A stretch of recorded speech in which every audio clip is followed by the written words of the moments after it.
Pada video sebelumnya telah kita bahas komponen-komponen fisik yang ada pada sebuah SSD, di mana di situ yang terpenting ada case, kemudian ada controller, kemudian ada IC buffer, baterai atau rangkaian kapasitor, dan ada IC flash memory tipe 6. Nah, sekarang kita bahas bagaimana proses baca tulis data pada SSD tersebut. Ini saya tampilkan kembali. SSD yang kelas ekonomi. Ini ya, tadinya kayak begini, saya buka di dalamnya. Nah, ini tampak terlihat ada chip controllernya dan IC flash memory tipe 6. Kalau yang kayak begini, itu simple. Baca tulis datanya, seperti ini. Ketika ada perintah dari komputer, akan menyimpan data, maka perintah itu akan diterima oleh chip controller ini. Ketika chip controller menerima perintah itu, langsung data tadi dimasukkan atau diarahkan ke chip atau IC penyimpan data itu. Langsung, jadi dia langsung dialirkan ke sini. Jadi fungsi controller ini hanyalah mengendalikan dan mengatur keluar masuknya data ke dalam SSD tersebut. Nah, bagaimana kalau seandainya SSD ini adalah SSD yang berharga mahal, yang kelas high-end? Di situ ada tambahan komponen, yaitu IC buffer dan baterai atau rangkaian kapasitor. Prosedurnya agak panjang. Jadi seperti ini. Ketika ada perintah untuk menuliskan data atau menyimpan data ke SSD, microcontroller itu yang menerima perintah tadi. Kemudian data yang masuk tadi itu langsung dimasukkan ke IC buffer. Jadi di sini nggak ada ya. Jadi kita umpamakan ada. Dia akan dimasukkan ke IC buffer, kemudian disimpan ke IC memori penyimpan data tadi, yaitu IC flash memory tipe 6. Seperti itu prosesnya. Kalau dia mau baca data, sama aja.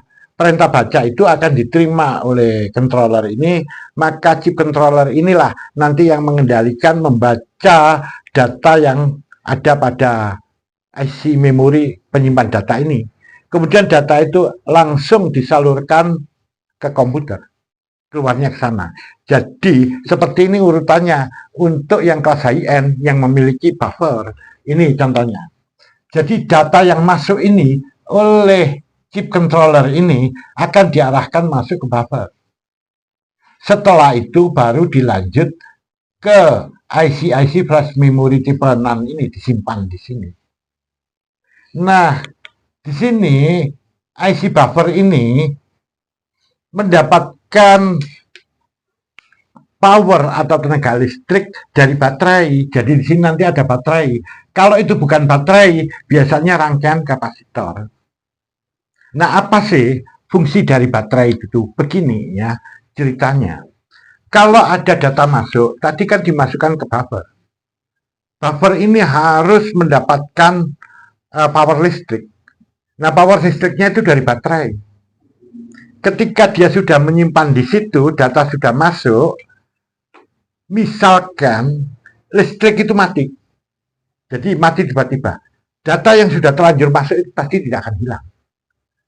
Karena data yang disimpan di buffer ini masih ada, kan dia dikendalikan atau mendapatkan power dari baterai tadi atau rangkaian kapasitor tadi. Nah, pada saat itu dia secara berangsur-angsur akan menyimpan ke IC memori penyimpan data ini. Nah, ini bayangkan ya, kalau ada SSD yang tidak memiliki IC buffer.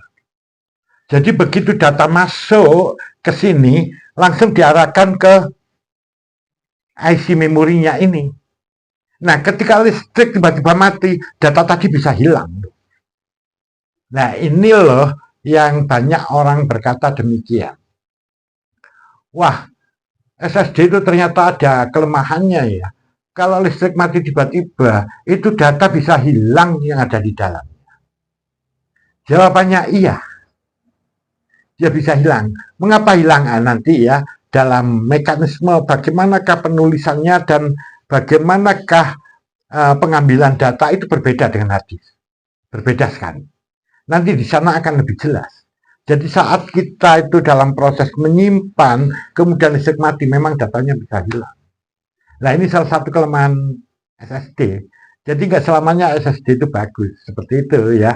Namun apabila Anda menggunakan SSD yang kelas high-end yang memiliki buffer ya, peristiwa semacam tadi tidak akan terjadi.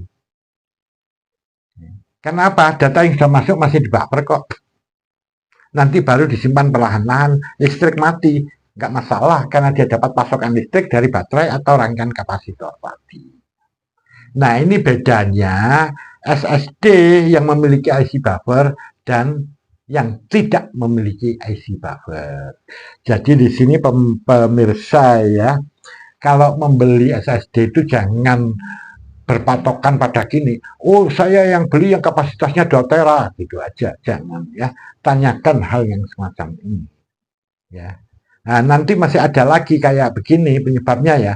Nanti tipe IC flash memory tipe 6 itu dalam menyimpan data nanti kan disimpan pada sel-sel memori. Nah, nanti sel-sel memori ini ada jenis-jenisnya ya, ada yang SLC single level cell ya, ada yang MLC multi level cell, itu nanti yang akan kita bahas di sana ya. Ini pengaruh juga. Kalau dia pakai teknologi yang SLC aman, biasanya aman. Yang nggak aman itu adalah yang setelahnya, yaitu yang MLC multi level cell ya, itu data bisa hilang di situ tuh. Mengapa? Nanti ada bahasanya di situ. Tapi yang jelas sekarang Anda sudah tahu di sini bagaimana proses data itu disimpan pada SSD dan bagaimana dibaca dari SSD. Ya. Saran saya belilah flash disk ya yang memiliki buffer tadi. Setidak-tidaknya seperti itu. Baik, bahasan selanjutnya pada video berikutnya.